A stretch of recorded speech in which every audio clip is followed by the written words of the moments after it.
Opa, professor Felipe Fontoura, e hoje eu vou falar um pouco mais sobre os principais bancos de dados do mercado. E por que é interessante você entender quais são os principais bancos de dados do mercado? Porque uma hora, se você decidir trabalhar com programação, enfim, num formato bem profissional, uma hora você vai ter que lidar com algum banco de dados desse por aí. Ou no trabalho que você estiver ali, enfim, trabalhando, ou lidando com um prestador de serviço, ou até mesmo criando o seu próprio sistema. Legal? Então é bastante interessante. Então eu vou discutir aqui com você cada banco de dados baseado na minha experiência, tá bom? Claro que isso são opiniões minhas. Então, fica ao encargo também seu estudar. Mas, enfim, segue aqui o primeiro. O primeiro banco de dados, né, que a gente vai citar aqui é o Oracle. E o Oracle é um banco de dados muito utilizado aí no meio empresarial, porque ele é um banco de dados bem parrudo, bem robusto, não em estrutura, mas sim em ferramenta. Como eu posso te dizer? Presta só atenção. Um exemplo bastante interessante do Oracle aí como banco de dados. O uso estrutural dele é muito parecido. O Postgres SQL que a gente vem trabalhando, inclusive em vários aspectos é muito melhor que o Oracle, tá certo? Só que o Oracle ele tem uma vantagem que ele vai dar facilidades para o mundo corporativo.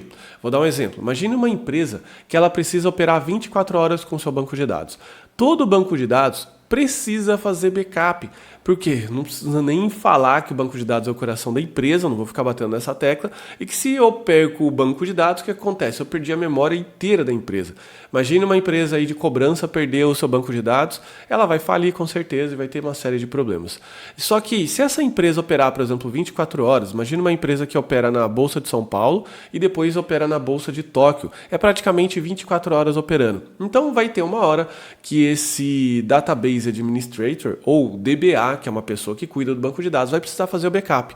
Só que ele não pode parar o banco, porque de praxe, quando você vai fazer um backup, você precisa parar o banco de dados. Por quê? Porque no momento que você está salvando, pode vir uma outra informação sobrescrever, vira uma bagunça. Então o que o Oracle tem? Ele tem um processo chamado de Hot Backup. O Hot Backup, por exemplo, é um backup que você pode fazer sem parar o banco de dados. Essa facilidade, por exemplo, não existe em outros bancos de dados aí, por exemplo, open source, e até existe no sentido de possibilitar mas não existe, até onde eu sei, uma ferramenta específica para fazer isso. Legal? O SQL Server, o Oracle, ele é de uma empresa, enfim, específica também que se chama Oracle, um banco de dados bastante interessante.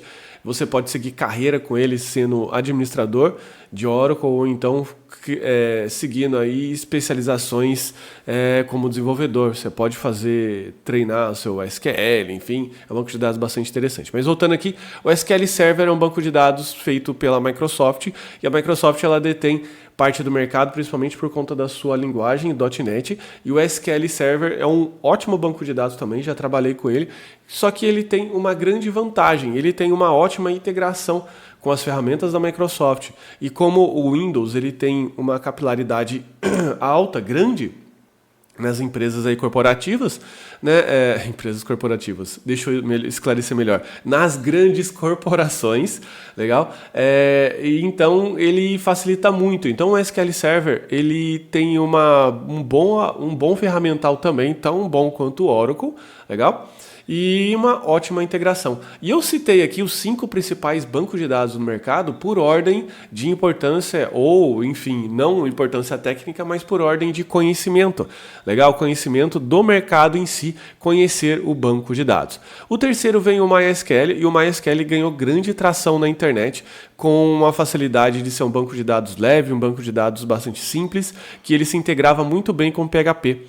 Na época lá, em 2003, 2004, que foi um dos grandes auges aí do PHP. Legal? Então, o MySQL ele se integrava muito bem e ele já vinha pré-instalado em qualquer distribuição Linux para hospedagem. Então, você, como construtor de página, web designer ou programador, você, ao contratar uma hospedagem lá, que seja de 5, 10 reais por mês, você já tinha disponível o MySQL e o PHP. Então isso fez com que essas duas ferramentas se integrassem muito bem e se completassem uma outra, já que o PHP é linguagem e o MySQL é banco de dados. Então o MySQL cresceu muito, hoje ele foi adquirido já pela Oracle e ele trabalha muito com soluções também corporativas, e reza a lenda que muitas corporações hoje grandes, por exemplo, como o Facebook, usa o MySQL. Legal? Eu já usei muito o MySQL, não tenho o que reclamar desse banco de dados, é um banco de dados bastante popular, o que facilita inclusive a sua adoção. Porque todos os problemas, todas as coisas que a gente vai encontrar por aí como percalço no caminho já foram resolvidos por alguém. Então a gente já tem aí pessoas que já passaram por problemas e a maioria dos problemas estão resolvidos. Aqui, o quarto lugar, eu coloquei o Postgres, ou PostgreSQL, que é um banco de dados nível empresarial, só que ele é totalmente open source. Não sei se você sabe, o MySQL ele tem dois tipos de licença. Uma licença de uso gratuito, que você pode usar para produtos sem conotação comercial, ou então, se você quiser utilizar alguma coisa comercial, você precisa pagar a licença para a Oracle.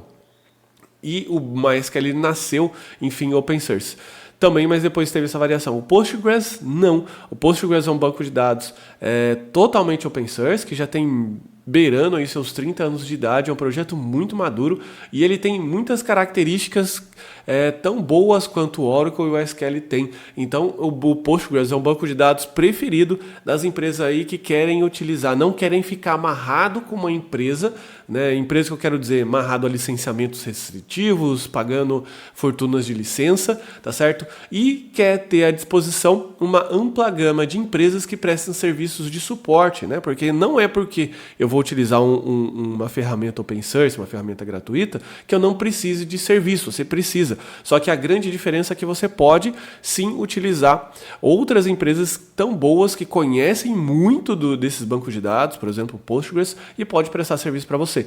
Daí a gente não tem o efeito chamado vendor lock-in, que em inglês significa se amarrar a um fornecedor. Então, muitas vezes aquele fornecedor começa a pegar um caminho, um rumo, que muitas vezes não é interessante mais para você. Só que se você tem a liberdade de mudar, você pode seguir o rumo que você bem entender. E no quinto lugar, um banco de dados que vem pegando grande tração aí por conta da sua popularidade de integração com o JavaScript e por ser também um banco de dados NoSQL, a gente vai falar um pouquinho mais aí, né, assuntos futuros.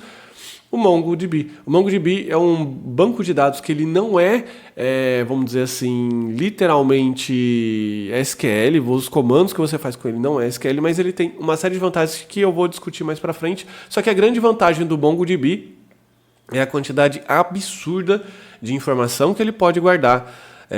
Como que ele pode escalar esses bancos de dados, como eu posso ir colocando máquinas paralelas para esse MongoDB funcionar, e também a facilidade e a rapidez de consulta dele, que faz com que o MongoDB, ganhe grande tração e popularidade no mercado. Legal? Então esses são os 5 pontos aí dos 5 principais bancos de dados que você vai poder trabalhar ao longo da sua vida.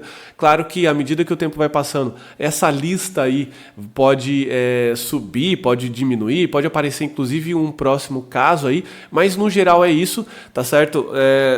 Os projetos eles são bastante conservadores em nível de banco de dados. Eu vejo muita gente trocar de linguagem, mas é difícil uma pessoa trocar de banco de dados.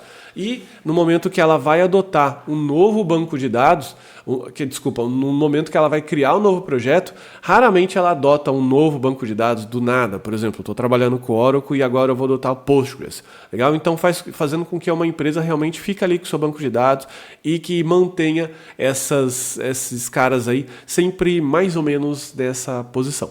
Legal? Então é isso aí. Isso aqui é um overview geral, uma passada geral aqui desses bancos de dados e a característica de cada um citada por mim. Tá bom? Forte abraço. Tchau, tchau.